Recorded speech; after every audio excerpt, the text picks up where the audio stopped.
갈라디아서 2장 20절 말씀입니다. 신약 성경은 304페이지에 있습니다.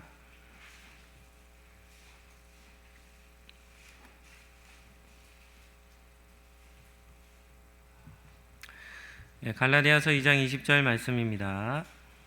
우리 한 목소리로 합독해서 읽도록 하겠습니다. 내가 그리스도와 함께 십자가에 못 박혔나니 그런즉 이제는 내가 사는 것이 아니요 오직 내 안에 그리스도께서 사시는 것이라. 이제 내가 육체 가운데 사는 것은 나를 사랑하사 나를 위하여 자기 자신을 버리신 하나님의 아들을 믿는 믿음 안에서 사는 것이라. 아멘. 오늘 갈라디아서 2장 20절 말씀을 가지고 그리스도를 위하여라는 제목으로 말씀을 잠시 나누도록 하겠습니다. 한번 따라하겠습니다. 푸르른 성도는 그리스도를 위하여 삽니다. 오늘은 예수님께서 십자가에 못 박히신 날을 기념하는 그런 주일입니다. 한국 교회는 이 날을 기념하여서 세례식도 하고 성찬식도 이렇게 거행합니다. 예수님께서 명령하신 그런 기념하는 이런 의식이기 때문에 고난주간에 성찬식을 거행하는 것, 또 세례식을 베푸는 것은 참 의미 있는 그런 예식이다, 이렇게 생각이 됩니다.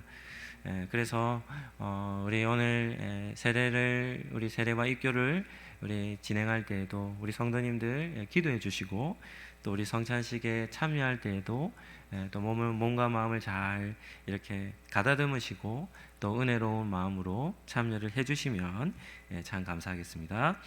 첫 번째 살펴볼 주제는 죄가 끼치는 영향력입니다. 우리 성도님들은 죄가 얼마나 큰 영향력을 가지고 있다고 생각하십니까? 우리나라 예를 들어 보시죠. 예를 들어 대통령이 세워지고 여러 장관들과 중요한 보직에 그런 국가를 대표하는 리더들을 세운다고 합시다. 그러면 후보를 추천하고 한다면 그 다음에 일어나는 일들이 어떤 일입니까? 그 사람이 그 일을 과연 잘 맡을 수 있을까 하며 그 사람의 자격을 어떻게 합니까? 따지기 시작합니다. 그리고 특히나 야당 같은 경우는 어떤 행동을 하죠? 그 사람이 흠이 없는지를 어떻게 찾습니까? 샅샅이 낱낱이 찾는 겁니다. 요즘은 그 한 사람 대상자 후보만 샅샅이 찾지 않고 누구까지 같이 찾습니까? 가족들까지 찾습니다. 가족들까지. 그래서 무언가 잘못된 불이나 잘못된 일이, 부정한 것이 발견이 되어버리면 어떻게 되죠? 전국 모든 국민에게 그 사실을 드러냅니다. 그리고 수치와 모욕을 안겨주죠. 그래서 뭐라고 얘기합니까? 이 사람은 뭐가 없다고요? 자격이 없습니다 해서 전국 방방곡곡 모든 미디어를 통해 자격 없다라고 정죄를 받게 되는 겁니다. 죄가 드러나면 어떤 일이 납니까? 모든 국민에게 자신의 부끄러운 일을, 그런 모욕을 당하는 것이죠. 최근에 한 연예인이 큰 인기를 얻었다가 마약 혐의가 드러나면서 급격하게 추락해 버립니다. 모든 사람들이 죄에 대해서 한 가지 모르는 것이 있습니다. 그것이 무엇인가 하면 죄의 영향력입니다. 죄가 우리에게 끼치는 파괴력입니다. 감추어져 있을 때는 아무런 일이 없는 것처럼 보이는데, 그런 죄가 드러나기 시작하면 그로 인해 어떤 일을 합니까? 우리의 삶 전체가 무너질 정도로, 우리가 가지고 있었던 것들이 모든 것이 다 헛되게 여겨질 정도로 우리의 인생을 어떻게 하냐면 파괴시켜버리는 것이 죄입니다. 엄청난 파급 효과를 가져오는 것이죠. 지금까지 누리고 있었던 명예 이런 것 한순간에 어떻게 됩니까? 다 날아가 버리는 겁니다. 그래서 한 목사님은 죄를 이렇게 표현합니다. 죄는 시한폭탄과 같다, 이렇게 얘기합니다. 시한폭탄은 어떤 겁니까? 시간이 정해져 있는데 언제 터질지 모르는 겁니다. 그래서 그것을 갖고 있으면 어떻게 됩니까? 불안한 거죠. 불안한 거. 죄는 이와 같이 시한폭탄과 같은 겁니다. 발각되지 않을 때는 아무 문제가 없어 보이는데 이것이 어느 순간 발각이 되어서 우리의 삶에 터져버리면 어떻게 되죠? 우리의 삶 전체가 지금까지 쌓아놨던 모든 것을 한순간에 다 허물어버릴 정도로 엄청난 파괴력을 가지고 있는 것이죠. 죄를 짓기는 참 쉽습니다. 그런데 죄는 우리의 삶에 가장 심각한 문제를 일으킨다는 사실을 우리는 기억해야 합니다. 그리고 우리가 사는 세상은 생각보다 죄를 숨기기가 쉽습니다. 죄는 뭐 자기 스스로 이렇게 드러내지 않고서는 뭐 큰 죄를 짓지 않는 이상에는 죄는 발각되지 않습니다. 그래서 세상에는 두 종류의 죄인이 있습니다. 두 종류의 죄인. 어떤 죄인이겠습니까? 하나는 발각된 죄인입니다. 발각된 공식적인 죄인이겠죠. 그런데 또 한 죄인은 어떤 죄인입니까? 발각되지 않는 죄인입니다. 겉으로 보기에는 아무런 문제가 없어 보입니다. 아무런 문제가 안 없어 보이죠. 그러나 그의 내면과 실제 삶에는 누가 보더라도 부끄러울 만한 그런 죄들을 지어 있는 그런 상태에 머물러 있는 것이죠. 그런데 진짜 문제는 무엇입니까? 진짜 문제는 세상 앞이 아니라 누구 앞입니까? 하나님 앞이 문제입니다. 하나님 앞에는 어떤 죄도 숨길 수가 없기 때문이죠.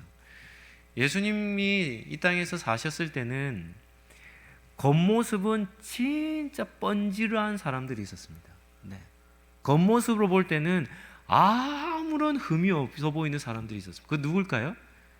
유대 종교 지도자들입니다. 일주일에 정한 금식을 하고 시간이 되면 어떻게 하냐면 어디에 있든지, 예를 들어 12시, 낮 12시라고 하면 어디에 있든지 그 자리에서 손을 높이 들고 보든 사람이 보든 그 사람들은 보지 않는 곳에서는 기도 안 한 것 같아요. 사람들이 가능한 많은 곳에 시간이 되면 딱 가가지고는 하늘을 향하여 손을 들고 기도하는 겁니다. 하나님, 저는 저 죄인들과 같지 않게 하심을 감사합니다. 그래서 자기의 의를 모든 사람들에게 드러내는 겁니다. 겉으로는 너무나도 경건한 척, 의로운 척 했지만 그들의 마음 상태는 어땠습니까? 죄악 덩어리였습니다. 죄악 덩어리. 누가복음 12장 2절 말씀입니다. 누가복음 12장 2절 제가 읽어드릴게요. 감추인 것이 드러나지 않을 것이 없고 숨긴 것이 알려지지 않을 것이 없다. 예수님이 그들을 향하여 하신 말씀입니다. 무슨 말입니까? 하나님 앞에서는 어떻게 된다는 겁니까? 어떤 것도 뭐 한다는 겁니까? 가릴 것이 없다는 겁니다. 모든 거짓된 모든 죄악들이 다 하나님 앞에서는 다 드러날 것이라는 것이죠. 이 땅에서 아무리 그럴싸하게 살았다 한들, 사람들의 부러움을 한 몸에 받았다 한들, 이 땅에서의 삶은 그 정도로 만족할지는 모르겠습니다. 그러나 우리가 이 땅의 삶을 마칠 그때에, 죽음에 이르렀을 그때에 우리가 이 땅에서 살았던 죄 문제가 해결되지 않은 상태에서 죽음을 맞이한다라고 한다면 그 어떤 사람도 아무런 소망이 없습니다. 왜요? 하나님이 그의 인생을 맞이하도록 기다리고 계시기 때문이죠.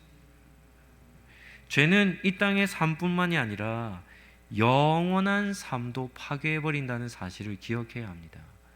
죄의 파괴력은 크다 했죠? 우리의 삶을 송두리째 무너뜨릴 정도가 아니라 영원한 생명까지도 빼앗아 가버리는 것이 죄입니다.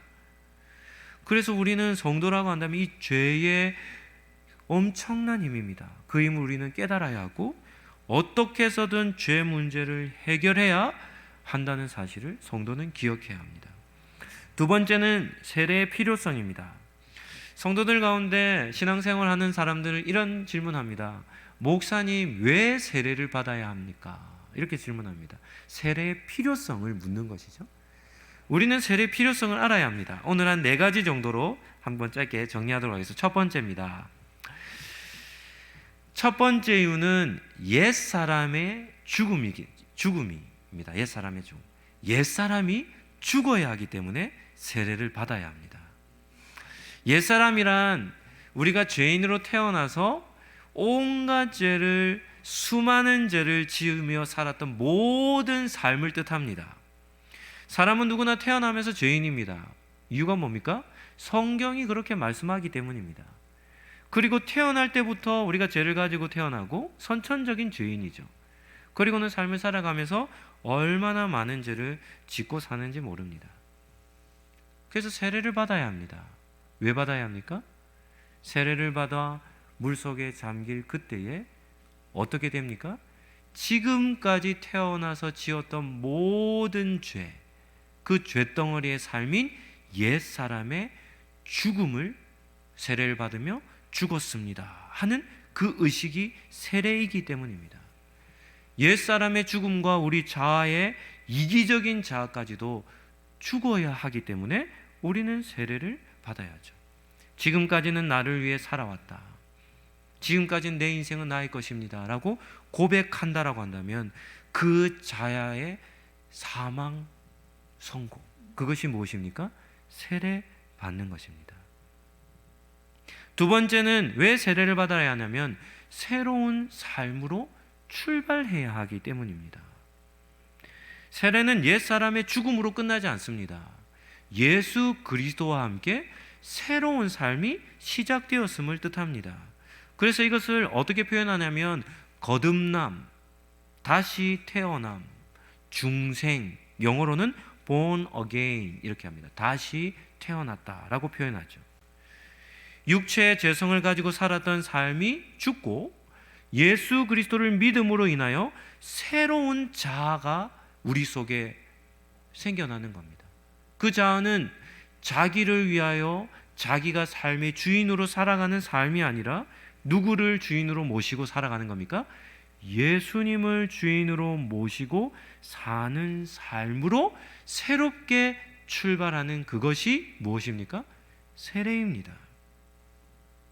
예수님을 위하여 사는 삶, 하나님이 기뻐하시는 삶, 또 이웃 사랑이라고 하는 거룩한 사명을 따라 삶을 살아가는 삶, 이것이 바로 세례를 받아야 할 이유입니다. 로마서 14장 7절 8절 말씀입니다.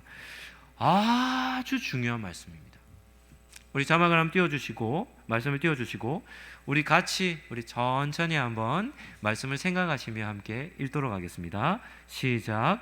우리 중에 누구든지 자기를 위하여 사는 자가 없고 자기를 위하여 죽는 자도 없도다.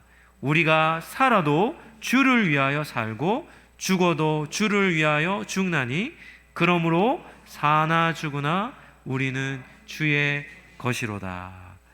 아멘입니까? 사도 바울의 진정한 고백입니다.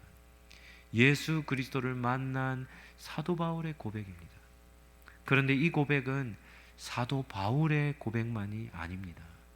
세례를 받는 우리 입교자들의 고백이고 이미 세례를 받은 모든 성도들의 고백인 줄로 믿습니다. 로마서 14장 7절과 8절의 이 말씀이 오늘 예배에 참석하신 우리 모든 성도님들의 일평생의 진실한 고백이 되시기를 예수님 이름으로 축복합니다.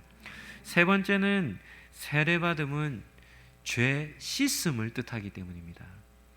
우리 학습 세례 문답 책자에 보면 세례란 무엇입니까? 이렇게 질문하는데 지성 세례란 무엇이라고 그 책에 나오죠? 네.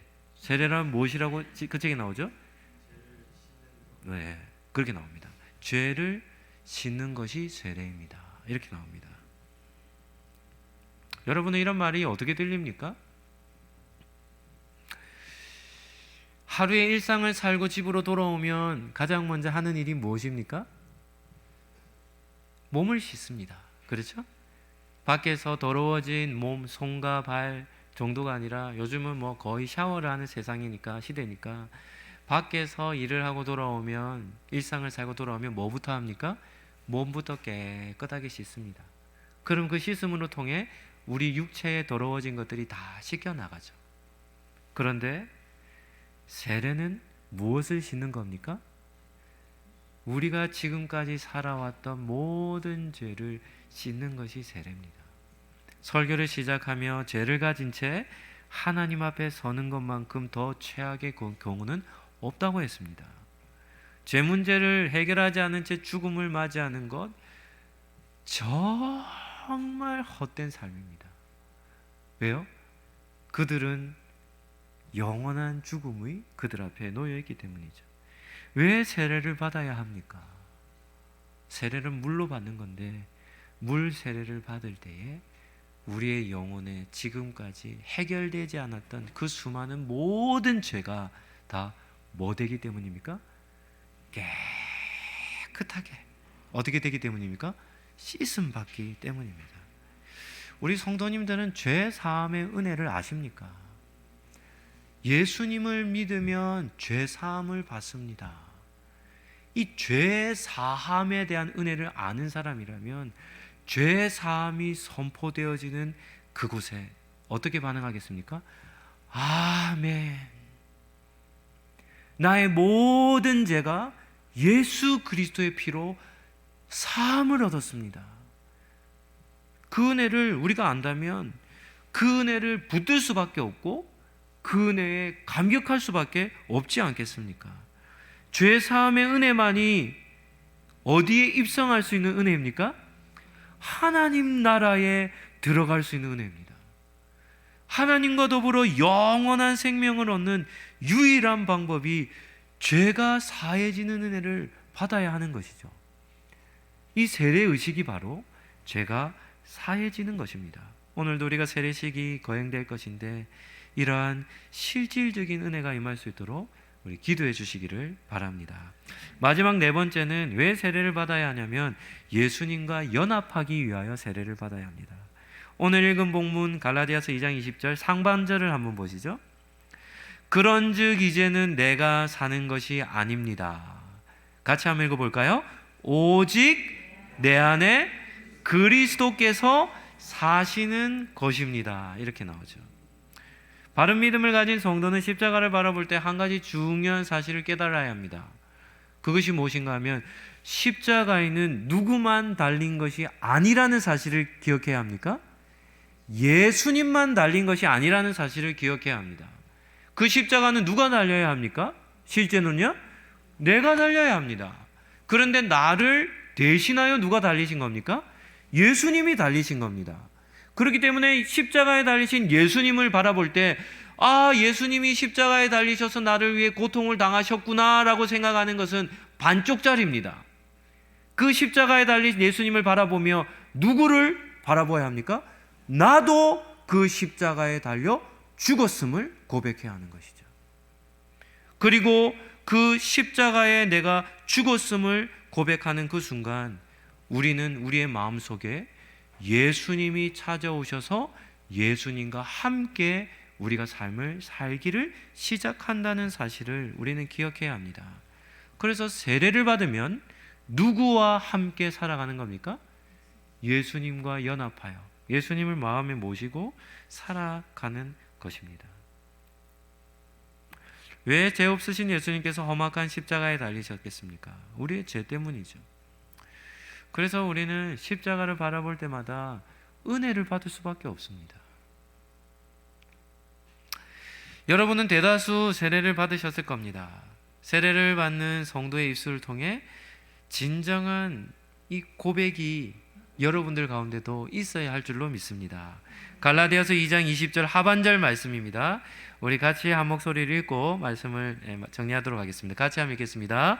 이제 내가 육체 가운데 사는 것은 나를 사랑하사 나를 위하여 자기 자신을 버리신 하나님의 아들을 믿는 믿음 안에서 사는 것입니다. 세례와 입교는 하나님 앞과 성도들 앞에서 나는 예수님을 믿는 사람입니다 라고 고백하는 것입니다. 그래서 오늘 세례식을 거행할 때에 우리 세례받는 또 우리 입교하는 우리 지체들이 하나님 앞과 성도들 앞에서 아멘 하며 서약을 할 때 마음을 다하여 그렇게 참여해 주시기를 바랍니다. 우리 또 세례를 받으신 우리 모든 성도님들은 우리 세례식과 성찬식이 은혜롭게 잘 진행될 수 있도록 위해서 기도해 주시기 바랍니다. 우리를 위해 십자가에서 모든 것을 내어주신 예수님의 은혜와 가장 귀한 독생자를 보내주신 하나님의 사랑과 우리에게 흔들리지 않는 믿음 주시는 성령님의 교통하심이 오직 예수님을 위하여 살고자 다짐하고 결단하는 우리 상록교회 모든 권속들 머리 위에와 또 세례와 입교받는 성도들 머리 위에 지금부터 영원까지 함께 있을지어다. 아멘.